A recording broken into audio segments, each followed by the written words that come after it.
back at it again. You can hear that rumble. In the background, I got this Caprice up here warming up. Haven't ran it in a while.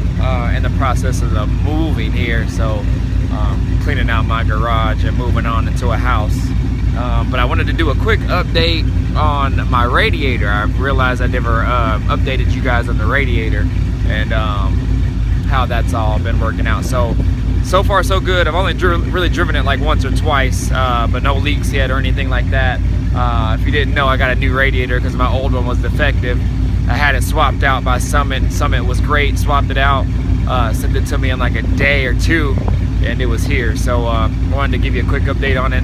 I don't have a light in my garage right now, so it might be kind of dark, so I'll turn the light on my phone and show you guys the new install. So, all right. See, the radiator is installed now. So again, I apologize for a little darkness, but I have my light on my phone. So you guys can see. So brand new radiator, GRIFFIN Radiator, LS swap radiator.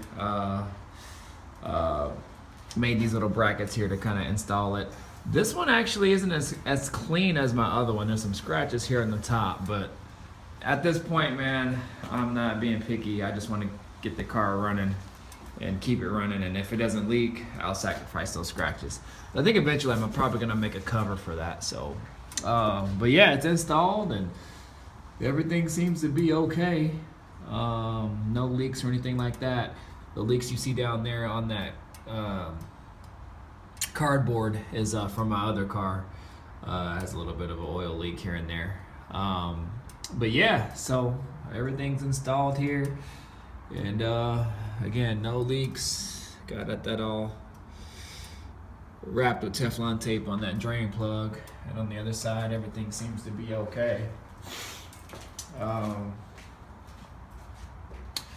Again, no leaks anywhere around that I have seen yet. There might be a little one here, possibly. And typically that usually just comes out from the hose. Maybe I don't have it tight enough. But where it was leaking at before was like in here. Then I had antifreeze like sitting in these core, the vents there. So on the core there. So that's how I found out I had another leak, and then I had a little small puddle on that side over there on the ground. So but so far so good. That's my fans, electric fans here. Eventually I'd like to make something that'll cover the whole fan. These fans are actually really good. They blow really good. But I'd like to make a full shroud. But from my research and what I've seen, they say as long as the fans cover over 70% of the radiator, you should be good. So, and it seems to cool pretty good. But other than that, yeah, so far so good. Got that radiator from Summit. Again, it's a GRIFFIN LS swap radiator. They have several brands, and this one actually fit mine perfectly. Quick update on the Procharger. Yeah. Been talking to a guy. Gonna buy a used Procharger from him. Actually, really lightly used, low mileage, and that's gonna be sitting right here. We've actually kind of finalized the pricing on it. He's actually getting rid of his so he can upgrade his unit, and the unit that he has is a D1. That'll fit mine perfectly. So the head unit is all I'm gonna get right now, and then over the next several months I'm gonna buy all the other accessories to run it. So the Procharger will mount right here next to the alternator. There's a bracket that extends out and holds it right here, and then the pulley that's on. So if you guys don't know about the Procharger, it's kind of like a turbo, but it's a supercharger, but it's belt driven. So it has a pulley that's going to line up with these pulleys here, and it's going to be belt driven. So that's what actually powers the supercharger, the blower, and pumps air back into the motor. So it'll have a filter that'll come out on the back side of it, and then I will have stainless steel lines, or not lines, but piping that'll run down in through an intercooler that'll be hiding back here. And I'm gonna have to probably fab up some brackets to have that hold there back inside here, so you won't even see it. And then it'll have some piping that'll probably come out here and then go straight into my my throttle body. So all this will be gone. I'll have to figure out about the MAF sensor because I think on the intercoolers through Procharger, the MAF sensor actually mounts inside of the intercooler, which I thought was a little bit different. So I don't know how that's gonna work.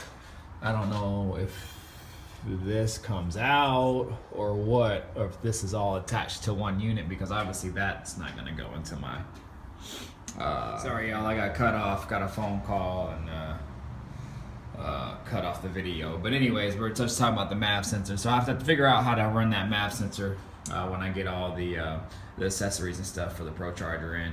But yeah, I'm excited about it.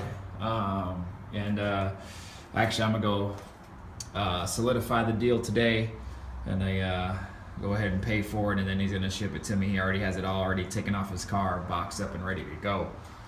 So I'll be excited to get that, and then I'll do another video on the unboxing of that Procharger, and we'll kind of go from there. So I've been watching a lot of videos now on the Procharger units and everything, and gosh, they're putting out some pretty good horsepower on those D1s. I watched a video last night on YouTube of a guy who put a P1, who is, I think, is the actual